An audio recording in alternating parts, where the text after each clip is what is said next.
Magandang araw sa inyong lahat. Sabi nga ni Dr. Jose Rizal, ang hindi marunong lumingon sa pinanggalingan ay hindi makakarating sa paroroonan. Kaya naman ating talakayin ngayon at balikan ang isang makasaysayang sandali na naging simula ng ating pagkakakilanlan bilang isang malayang bansa.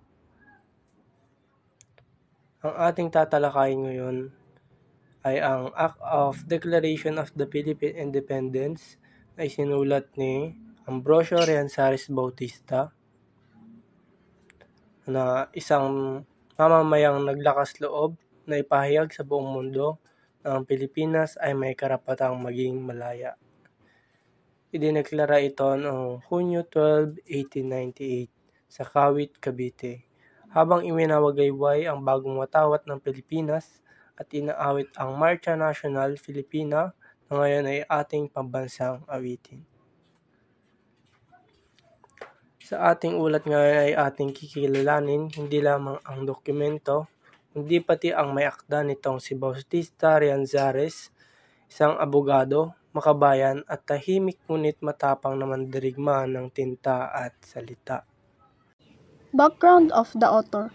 Ambrosio Rianzares Bautista, also known as Don Bosyong, was born on December 17, 1830 in Biñan, Laguna to Gregorio Enriquez Bautista and Silvestra Altamira.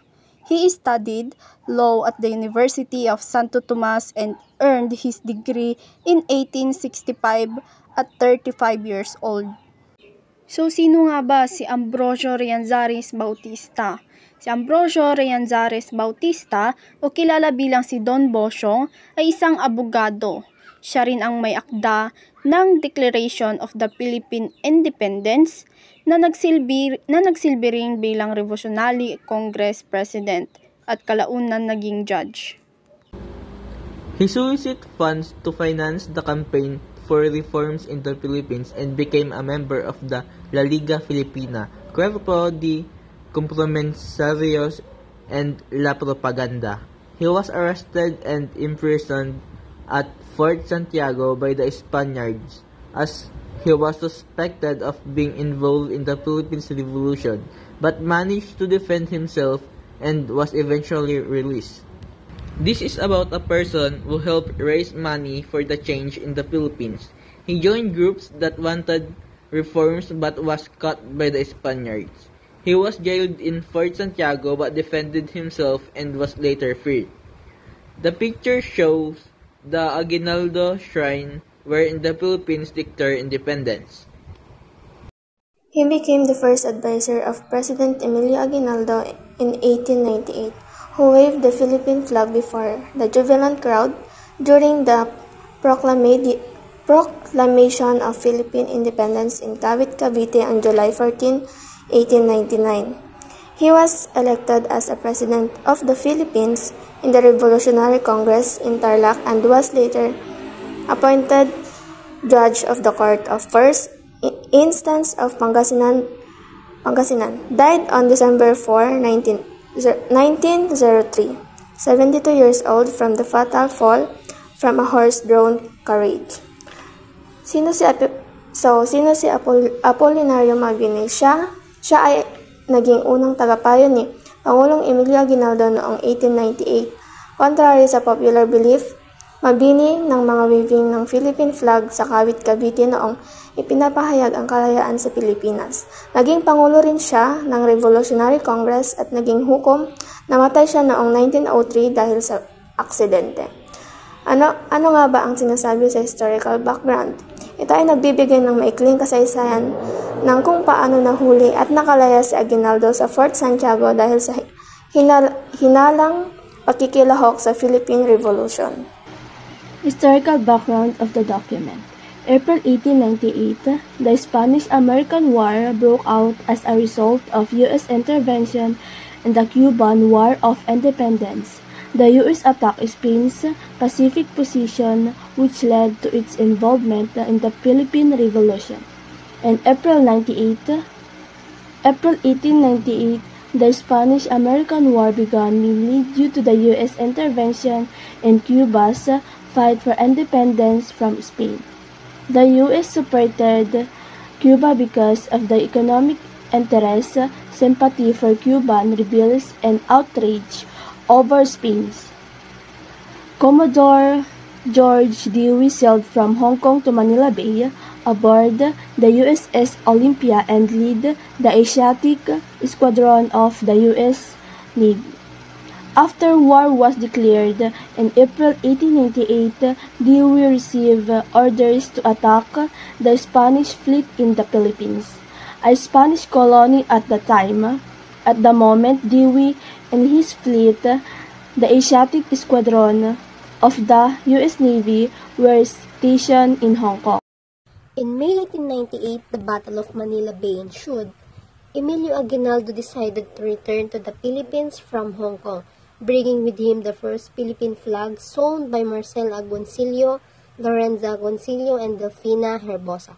Upon arriving in Manila, Aguinaldo proceeded to his mansion in Kawit, Cavite, to rally all Filipino to unite and fight against the Spaniards in the Battle of Manila Bay. However, the said battle was perceived as mock battle as arrangements were already made between the Americans and the Spaniards. The latter would hand over the Philippines, including Guam and Puerto Rico.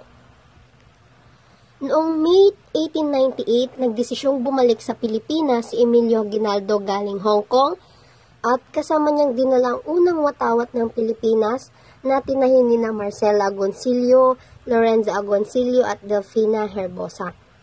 Pagdating ni Aguinaldo sa Maynila, nagtungo siya agad sa kanyang bahay sa Kawit, Cavite upang magtipon at hikayatin ng mga Pilipino na magkaisa at lumaban laban sa mga Kastila sa labanan sa Manila Bay.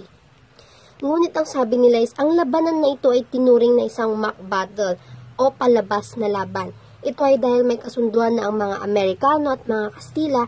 Ayon sa kasunduan, ibibigay na ng mga Kastila ang Pilipinas, pati na rin ang Guam at Puerto Rico sa mga Amerikano. Ang mga kasunduan na ito ay naayos na sa Tratado ng Paris noong 1898 ng May. The historical context surrounding the Declaration of Philippines Independence. After the battle, Manila Bay, despite the Spanish defeat, skirmish continued between Filipinos and Spaniards. The Act of Declaration of Philippine Independence, written by Ambrosio Bautista, aimed to inspire Filipinos to fighting for independence. Emilio Aguinaldo formally declared independence in Kawit, Cavite on June 12, 1898, an event symbolically marked by playing of Philippine national anthem, music by Julian Felipe, lyrics by Jose Palma. Importantly, the United States of America did not recognize this declaration. Acta de la Proclamación de la Independencia del Pueblo Filipino was among the documents lost during the height of the pilferage of historical documents in the 1990s. The centennial anniversary of the Philippines' independence heightened the demand for the such as documents in the black market. The documents was finally returned to the National Library in 1994 after a professor from the University of the Philippines, Nicolas Guerrero, negotiated for its return. Ang Acta de la Proclamación de la Independencia del Pueblo Filipino ay isa sa mga dokumentong nawala noong dekada 1990 dahil sa pagnanakaw ng mga makasaysayang dokumento. Tumaas ang demand para sa mga ganitong dokumento sa black market dahil sa nalalapit na sentenaryo ng kasarinlan ng Pilipinas. Naibalik ito sa pambansang aklatan noong 1994 matapos ang negosasyon ni Professor Milagros Guerrero mula sa University of the Philippines. Sa kabuuan, ang Act of Declaration of Philippine Independence ay hindi lamang isang papel na nagsasaad ng paghiwalay natin mula sa mga mananakop. Ito ay simbolo ng tapang, pagkakaisa, at pananabik ng mga Pilipino sa tunay na kalayaan. Sa likod nito ay si Ambrosio Rianzares Bautista, isang tahimik ngunit matatag na mandirigma ng batas at panunulat. at hindi nag-atubiling itindig ang ating watawat at ipahayag sa buong mundo ang ating kasarian. Naway patuloy nating palagahan ang kanyang ambag at ang diwa ng kalayaang pinaglaban ng ating mga ninuno.